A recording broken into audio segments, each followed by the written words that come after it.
Halo pecinta Bravos di mana saja Anda berada, kita jumpa lagi dalam program Visi Indonesia Baru. Tema yang dipilih kali ini adalah Indonesia dikibuli Cina dalam soal smelter nikel. Cina tidak membuat barang jadi tapi setengah jadi. Nah, isu ini cukup menarik karena ketika saya mengomentari sebuah tulisan yang berasal dari statementnya Pak Marwan Batubara, banyak sekali responnya, banyak orang yang tertarik. Saya juga tertarik karena nikel ini adalah barang strategis, komoditas yang sangat strategis, yang sangat menentukan posisi Indonesia dalam perlombaan membuat mobil listrik atau baterai untuk mobil listrik yang untuk di masa depan tampaknya akan memainkan peran yang sangat penting dalam industri otomotif. Dan bagaimana situasi sesungguhnya? Ya. Setidaknya bagaimana cerita itu bisa beredar dan tentu saja apa saja alasan yang muncul di baliknya. Saya akan langsung bertanya kepada sumber yang bersangkutan, yaitu Pak Marwan Batubara yang memang sudah sangat lama mengamati berbagai masalah sekitar pertambangan dan energi. Halo Pak Marwan, apa kabar? Assalamualaikum, baik Pak. Alhamdulillah. Salam Pak. Ya. Jadi bagaimana ini soal smelter nikel ini yang banyak orang semula menduga Cina akan membangun suatu rangkaian industri nikel yang lengkap dari bahan mentahnya, penggalian bahan mentahnya sampai industri hilir, yaitu dalam bentuk baterai untuk kendaraan listrik. Tapi kelihatannya kok tidak seperti itu. Gitu. Bagaimana Pak duduk persoalannya? Ya, jadi kalau bicara nikel, kalau pemerintah bicara nilai tambah misalnya, nilai tambah itu artinya dari menambang sampai barang jadi. Itu pertambahannya itu disebut-sebut bisa sampai 19 kali. Lalu waktu tanggal 18 November yang lalu, Pak Jokowi dalam satu kesempatan acara online menyebutkan nilai tambah itu untuk kita bisa 10%, lalu akhir tahun ini pendapatannya bisa sampai 20 miliar dolar.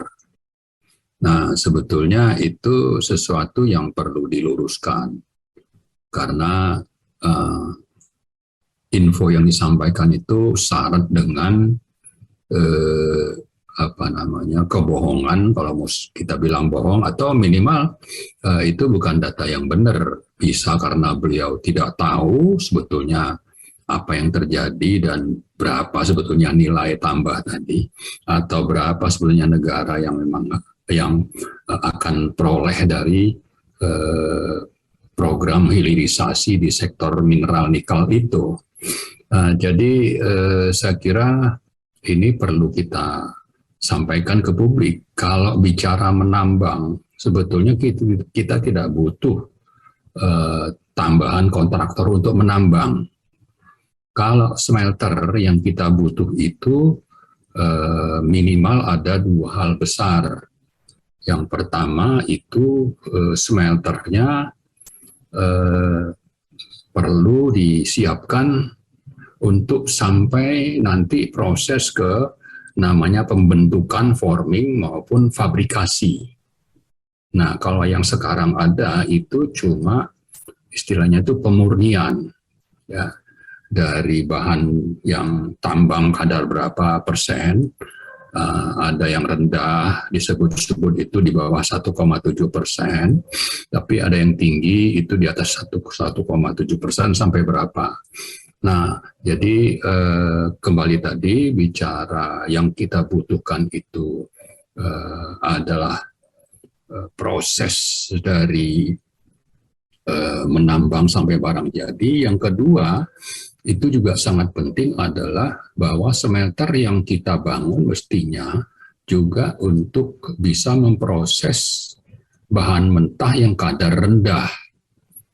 Nah, tapi biayanya itu lebih mahal. Yang ada sekarang yang jor-joran dan disebut-sebut sekarang itu akhir tahun lalu ya sebetulnya datanya bahwa smelter yang ada itu sudah sampai ke 25 buah. dan ada yang sedang disiapkan untuk dibangun juga, dan itu mungkin untuk kadar rendah, tapi belum selesai. Tapi yang jelas, dua hal besar inilah yang kita butuhkan, mulai dari tadi smelter dan sistem yang bisa sampai barang jadi. Yang kedua, kita juga harus punya smelter yang mampu untuk mengolah bahan mentah, bahan baku dari nikel itu untuk kadar rendah. Nah, ternyata sekarang karena memang banyak yang smelter yang dibangun itu berkadar tinggi, maka banyak pula bahan baku biji nikel itu yang kadar rendahnya terbuang. Itu bisa sampai puluhan triliun setiap tahun terbuang. Padahal kalau kita bangun yang kadar rendah tadi itu tidak terbuang, cuma memang karena investasinya besar, yang Cina itu tidak, atau kita sendiri tidak mau membangun. Nah, kemudian giliran misalnya sudah bisa membangun yang kadar tinggi, ternyata nilai tambahnya hanya cuma sekitar 3-4 kali lipat saja. Jadi banyak bahan mentah atau barang setengah jadi sebetulnya yang dihasilkan. Barang jadinya itu, kalaupun mau disebut barang jadi, itu cuma stainless steel. Lainnya itu ada ferronikel, nikel, pig iron, dan sebagainya. Itulah yang sebetulnya mayoritas dari smelter yang dibangun itu, yang 25 buah tadi. Dan memang itu kepentingan Cina juga. Dia yang punya duit, dia yang punya teknologi, dia yang punya SDM, maka kesempatan ini dia gunakan untuk sampai level mana ini Indonesia saya kasih mengolah biji nikel ini. Ya udah, cukup sampai 4 kali lipat saja. Sisanya nanti diproses di Cina, dan itu nilai tambahnya berapa kali lipat lagi, bisa di atas 10 kali lipat lagi, dan itu artinya uangnya itu yang mereka dapat lebih banyak secara intangible. Lapangan kerja yang mereka buka juga akan menjadi lebih luas di Cina sana, karena skill dan teknologi dan juga sarana yang dibutuhkan untuk membentuk barang jadi, memproduksi barang jadi, atau fabrikasi itu, ya kita sebut fabrikasi itu, memang sesuatu yang perlu modal, perlu skill, perlu teknologi, tapi sekaligus menghasilkan uang lebih banyak. Maka barang setengah jadi kita impor ke Cina misalnya, nanti kalau sudah jadi kita impor lagi. Tapi yang lebih penting bahwa barang yang sudah jadi inilah yang menjadi produk Cina yang bisa dijual ke seluruh dunia. Dan artinya kembali ke awal, kita bicara nilai tambah terbesar yang memperoleh itu siapa dari biji nikel itu? Ya pasti negara Cina dan investor Cina, bukan kita. Maka kalau kembali ke statement Pak Jokowi, dia itu ngomong apa? Ya, nilai tambah berapa dan berapa negara dapat. Belum lagi ya, dalam tulisan terakhir itu saya sebutkan banyak sekali insentif yang diberikan oleh negara ini, apakah sadar atau tidak sadar, itu yang diberikan kepada investor smelter ini.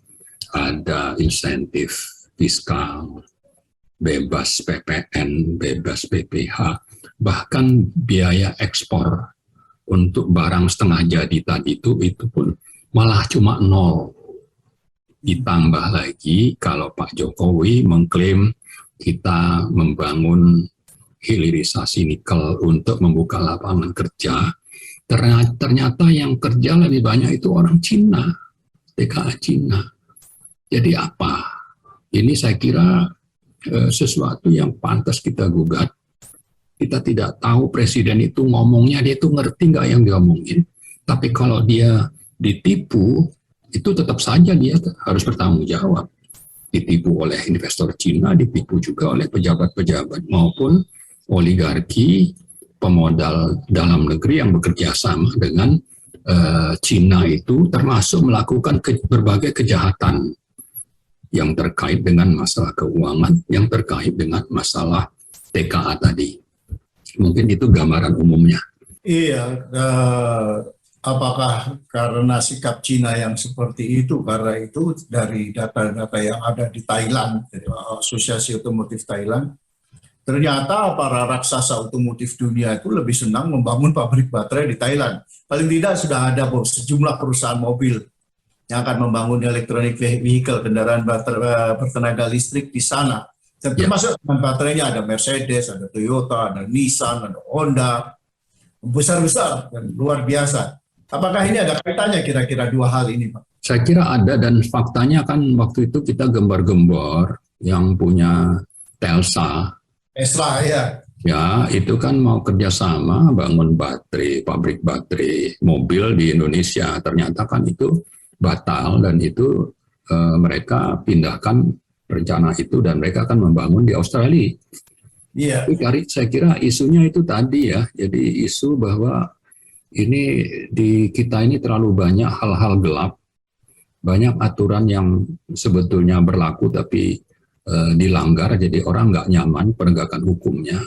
Tapi juga mungkin mereka melihat ini dominasi Cina ini sudah sampai ke akar-akarnya di kita ini, sehingga bisa saja justru Cina itu tidak merasa penting untuk Indonesia itu bisa maju atau bekerja sama dengan perusahaan manapun untuk mengolah sendiri, karena itu artinya kan akan mengurangi kesempatan mereka untuk memanfaatkan secara optimal sumber daya alam kita ini gitu. Jadi bisa saja ya ada kerjasama Cina, konglomerat yang ada di sini, konglomerat Cina terutama, itu untuk supaya kita sendiri juga tidak berhasil memanfaatkan prospek yang cukup bagus ya untuk ke depan ini, terutama dari nikel juga ada beberapa. Tapi sebetulnya ada hal lain yang perlu juga dipahami, bahwa terkait dengan mobil listrik, nikel itu bukan satu-satunya, tapi itu satu yang penting lah, salah satu ya. Ada misalnya lithium atau apa namanya, logam lain yang mineral lain maksud saya, yang itu juga diperlukan tapi tidak ada di kita. Cuma itu tidak sebesar peran dari nikel tadi. Jadi kalau dilihat begini, hubungan Indonesia-Cina saat ini itu sangat mirip dengan hubungan Belanda dengan Indonesia waktu masa penjajahan, di mana Indonesia hanya dipakai sebagai pasar, kemudian penyedia tenaga yang kasar, unskilled, dan bahan mentah. Kemudian proses hilirisasi selanjutnya yang memiliki nilai tambah terbesar ya dilakukan di Belanda sana. Di sini memang ada hilirisasi, tapi kan hanya sebagian kecil dari hampir seluruh nilai tambah yang bisa dihasilkan oleh satu komoditas, dari proses penambangan, dari proses mentahnya sampai barang jadi. Ya sampai sekarang ini saya kira kita jualan kokoa mentah pulang ke Indonesia jadi permen coklat yang harganya berkali-kali lipat daripada biji kokoa yang kita jual. Apakah bisa seperti itu, Pak ya? Malah lebih parah kalau saya katakan, karena kalau dulu kan orang Belanda nggak mau kerja kasar ya, jadi satpam, jadi cleaning service dan sebagainya. Nah, untuk kasus nikel ini kita punya sampel dari dua perusahaan namanya VDNI ya, Virtual Dragon Nickel Industry. Satu lagi itu OSS. Ini sama, dua perusahaan ini mempekerjakan bukan sekedar lulusan SMA, lulusan SD dan SMP pun bekerja di situ. Sehingga kalau di total itu lebih dari 80% itu ya memang orang Cina. Jadi kita nggak bicara yang skill ya. Yang skill mungkin seperti Pak Luhut bilang susah untuk cari tenaga lokal. Jadi terpaksa kita datangkan dari luar negeri, dari Cina katanya. Tapi kalau untuk SD SMP saja begitu banyak, ya kan? Apalagi yang level skilled workers, misalnya punya ijazah D3 atau S1, itu pasti dari sana lah. Artinya apa? Artinya kalau dua ini dari sekian puluh tadi smelter, dan konon saya dapat info juga dari teman-teman yang bergerak di bidang nikel ini menyebutkan ya memang nature dari pekerja smelter-smelter itu ya sama seperti apa yang terjadi di PDNI dan OSS, yaitu mayoritas pekerjanya adalah TKA Cina. Jadi karena itu sangat kontras lagi ya, ditambah lebih parah, makanya saya bilang tadi lebih parah. Kalau dulu Belanda itu yang kerja kasar masih kita, kalau ini di sektor nikel kerja kasar pun mereka ambil. Belum lagi fasilitas yang kita kasih ke mereka begitu banyak dari sisi pajak dan fiskal. Lalu kita dapat apa gitu?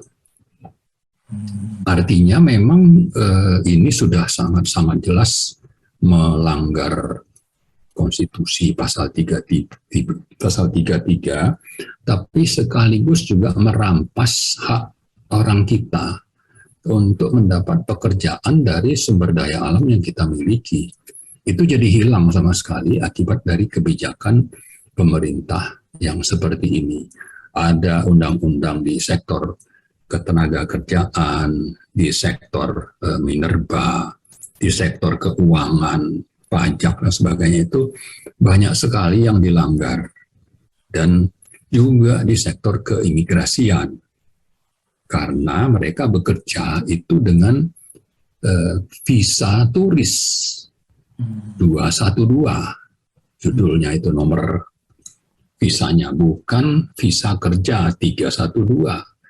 Dan dengan itu maka PPH, pajak penghasilan, yang mestinya pemerintah dapat dari mereka, karena toh kita juga kalau tidak salah batasnya itu untuk pekerja di Indonesia, karyawan ya swasta atau ASN, itu kan batasnya itu minimal kalau tidak salah sampai ke 5 juta ya, 4 atau 5 juta. Kalau sudah di atas itu kena PPH, pajak penghasilan. Nah ini TKA karena dia sebagai turis menggunakan visa kunjungan, itu PPH-nya itu tidak dapat kita. Negara tidak dapat apa-apa dari mereka, harusnya membayar PPH. Belum lagi ternyata ada fakta-fakta yang menunjukkan dua perusahaan ini membayar gaji TKA-nya di Cina. Lalu apa yang didapat oleh negara atau PDRB katanya ya, produk domestik daerah bruto, itu tidak akan signifikan dampaknya terhadap adanya kegiatan smelting di Indonesia Timur sana ya, terutama yang ada di Sulawesi Tenggara dan di Sulawesi Tengah, mungkin sebagian di Sulsel. Tapi intinya yang ingin saya sampaikan, dari lapangan kerja sudah tidak dapat uang, dari pajak tidak dapat uang, ditambah lagi dari pekerja pun pemerintah tidak dapat. Misalnya kalau orang datang tuh bayar visa berapalah begitu ya, itu tidak dapat, apalagi PPH-nya. Jadi benar-benar bahwa SDA kita yang ada di Sulawesi sana itu manfaat terbesarnya bukan untuk sebesar-besar kemakmuran rakyat, tapi untuk sebesar-besar kepentingan konglomerat, oligarki, dan negara Cina. Itulah yang ada, dan ini saya sudah ulang-ulang, dan kami, saya dan beberapa teman sudah mengunjungi Komisi 9 secara resmi menyampaikan data-data dan minta untuk ada follow up, karena di samping mungkin ada pejabat yang tahu tapi tutup mata, tapi mungkin banyak juga pejabat yang ditipu oleh investor Cina itu. Mereka menipu kita. Nah, kita kasih tahu ini seperti ini kelakuannya, ini tidak boleh nih. Tapi meskipun sudah seperti itu, ya kayak ke DPR itu kita tidak mendengar tindak lanjutnya seperti apa. Iya. Ya. Dan saya kira kalau ke DPR itu saya nggak tahu mereka tertipu atau mungkin mereka tertipu dengan senang hati, saya nggak tahu.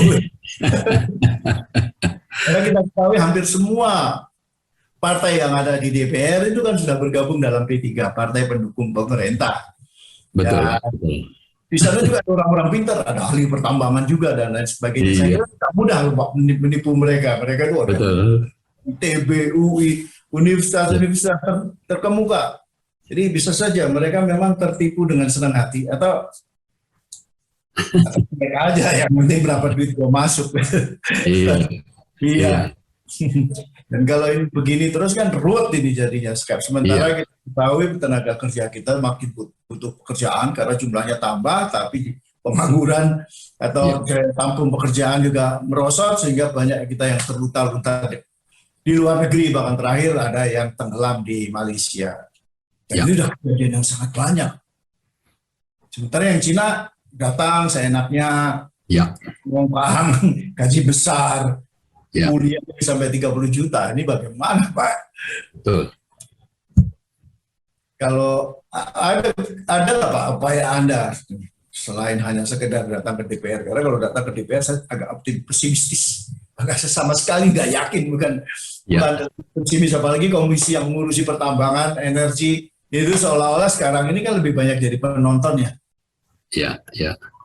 Saya kira kita belum berhenti dan mudah-mudahan minggu depan kita akan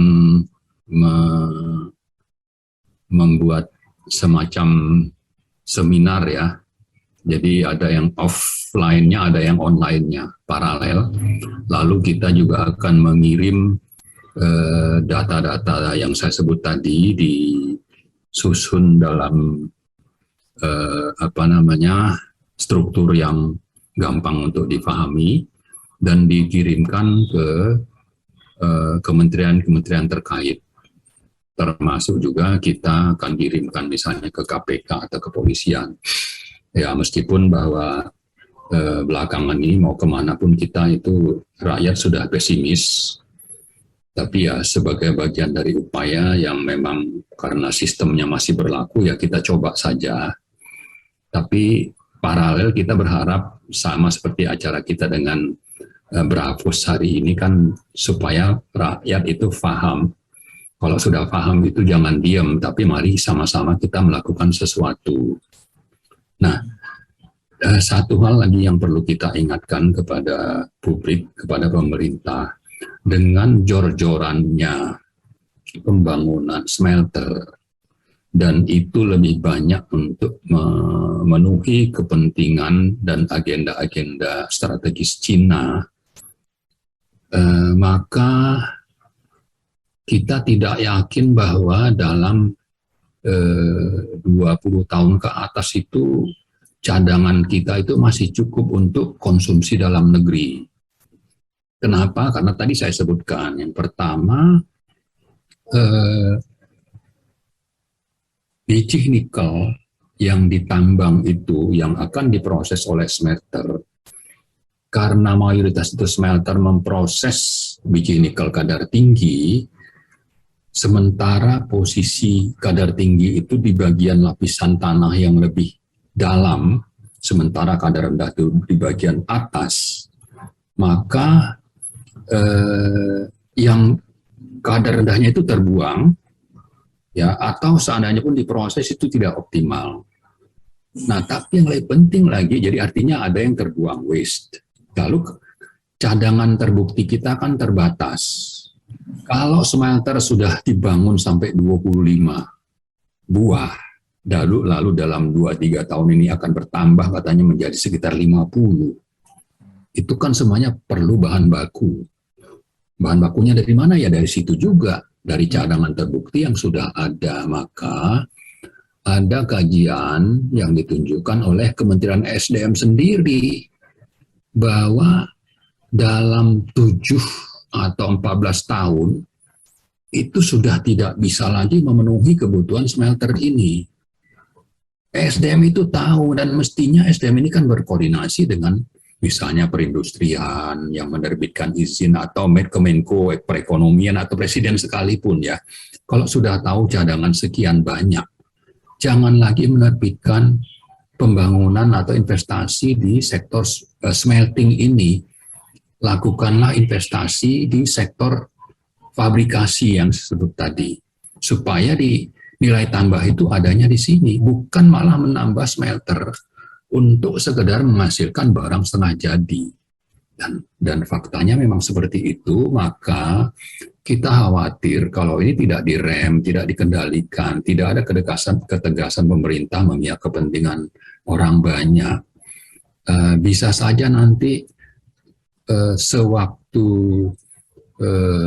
penggunaan mobil listrik sudah begitu meluas, ya ternyata kita sendiri sudah hampir kehabisan bahan baku untuk baterai misalnya. Akibat apa? Akibat sekarang jor-joran menambang nikel, tapi lebih banyak untuk kepentingan smelting bagi Cina, bagi hilirisasi hanya seperempatnya, sehingga akhirnya kita belakang hari itu ya sama saja dengan negara-negara lain. Kita tidak punya lagi sumber daya untuk mendukung industri di sektor mobil listrik yang kelihatannya itu akan menjadi tren atau malah kebiasaan di 10 atau 20 tahun ke atas lah ya. Tapi intinya itu. Jadi saya sangat khawatir kita, dan dari sekarang kita ingatkan, itu harus direm, dihentikan.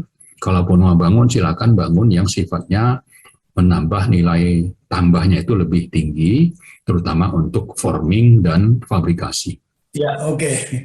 Terima kasih banyak ini Pak Marwan. Menarik sekali yang Anda ungkapkan. Ini bisa memberikan wawasan baru dan suatu fakta yang saya kira sangat menarik untuk dikaji oleh publik supaya tidak ikut-ikutan tertipu oleh Cina. Ya, oke. ya, Pak. Sekali lagi Pak Marwan Batubara, terima kasih banyak, dan para pecinta Brafus di mana saja Anda berada. Itulah perbincangan saya dengan Pak Marwan Batubara, dan kita masih akan jumpa lagi dalam program Visi Indonesia Baru episode berikutnya. Sekali lagi, Brafus. Brafus, your digital radio station.